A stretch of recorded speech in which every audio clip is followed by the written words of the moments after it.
Rumah angker yang tak laku dijual. Di ujung sebuah desa tua bernama Karangjati, berdiri sebuah rumah besar peninggalan zaman Belanda. Dindingnya kusam, catnya mengelupas, dan jendela-jendelanya berderi tiap kali angin malam berhembus. Orang-orang sekitar menyebutnya, Rumah Pak Surya. Rumah yang sudah 20 tahun tidak berpenghuni. Rumah itu sudah berulang kali dijual, namun tak pernah laku.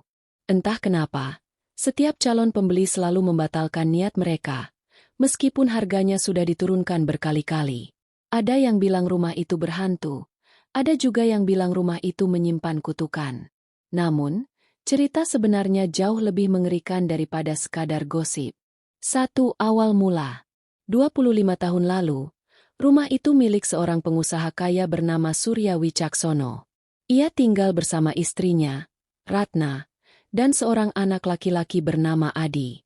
Keluarga itu dikenal harmonis dan dermawan, hingga suatu malam terjadi kebakaran hebat yang menewaskan semuanya. Atau setidaknya, itulah yang orang-orang kira. Kebakaran itu misterius. Api muncul tiba-tiba, padahal malam itu hujan deras. Anehnya, hanya rumah Pak Surya yang terbakar. Rumah di sebelahnya sama sekali tidak tersentuh api. Setelah kejadian itu, rumah tersebut dibiarkan kosong. Tak ada yang berani mendekat. Beberapa orang yang lewat mengaku melihat bayangan wanita bergaun putih berdiri di jendela lantai 2, menatap hampa ke arah jalan. 2. Datangnya calon pembeli baru. 2 dekade berlalu. Seorang pria bernama Arman, agen properti dari kota, mendapat tugas menjual rumah itu. Ia tak percaya hal-hal mistis.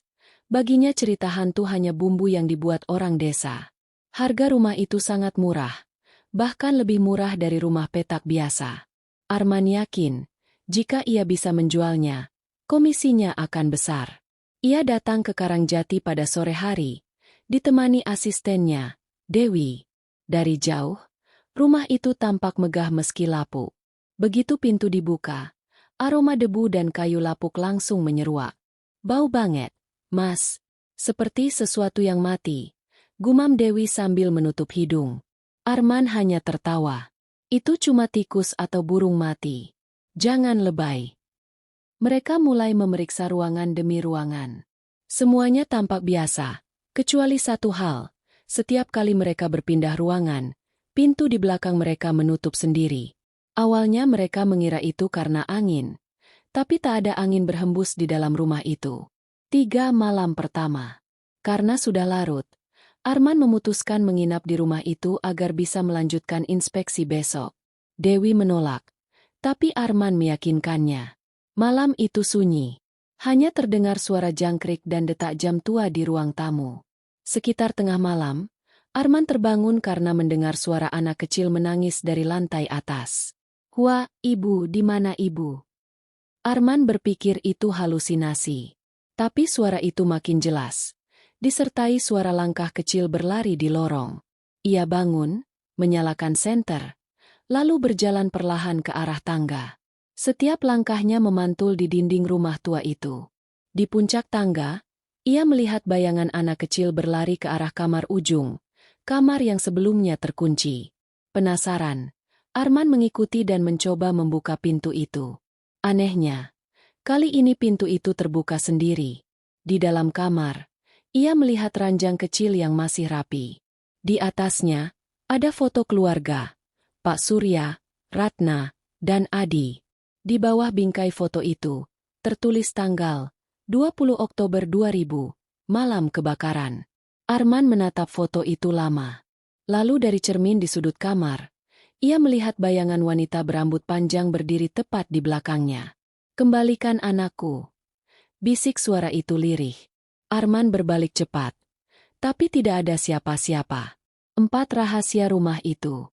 Keesokan paginya, Dewi menemukan Arman di ruang tamu. Wajahnya pucat. Ia tak bicara sepatah kata pun. Mereka langsung meninggalkan rumah itu dan kembali ke kota. Namun, seminggu kemudian Arman kembali, sendirian. Ia merasa terpanggil untuk menyelidiki misteri itu. Dari seorang warga tua, ia mengetahui bahwa Ratna, istri Pak Surya, tidak ikut tewas dalam kebakaran. Ia ditemukan dalam keadaan linglung di hutan belakang rumah, memegang boneka anaknya yang gosong. Semenjak itu, Ratna menghilang. Konon, arwahnya gentayangan di rumah itu, menunggu suami dan anaknya pulang. Arman mencoba menelusuri ruang bawah tanah rumah tersebut. Di sana, ia menemukan ruangan tersembunyi di balik lemari tua. Di dalamnya ada 3 peti kayu. 2 di antaranya sudah terbuka dan kosong, hanya tersisa 1 yang masih tertutup rapat. Saat ia mencoba membuka peti itu, udara di sekitarnya mendadak dingin. Lampu senter berkedip, dan suara perempuan bergema. "Jangan buka, biarkan mereka tenang." Namun Arman keras kepala. Ia menendang peti itu, dan dari dalamnya, tercium bau busuk menyengat. Lalu sesuatu seperti tangan kecil membusuk menyembul keluar perlahan. Arman menjerit, lalu pingsan. 5 akhir yang menggantung. Keesokan harinya, warga desa menemukan Arman pingsan di depan rumah. Saat sadar, ia tidak ingat apapun, hanya mengigau tentang ibu yang kehilangan anak, dan peti yang terbuka. Rumah itu kembali dijual. Tapi tetap tak ada yang mau membeli. Setiap orang yang mencoba menempatinya akan mengalami hal-hal aneh. Suara langkah di malam hari, tangisan anak, atau penampakan wanita di jendela. Kini, rumah itu berdiri sepi. Rumput liar menutupi halamannya. Namun di jendela lantai 2, masih sering terlihat bayangan seseorang menatap keluar, seperti sedang menunggu seseorang kembali. Dan papan bertuliskan, dijual harga nego, masih tergantung di pagar depan. Sudah berkarat, tapi tak pernah diambil. Kadang, yang membuat sebuah rumah tak laku dijual bukan karena harganya terlalu tinggi, tapi karena ada penghuni yang tidak ingin ditinggalkan.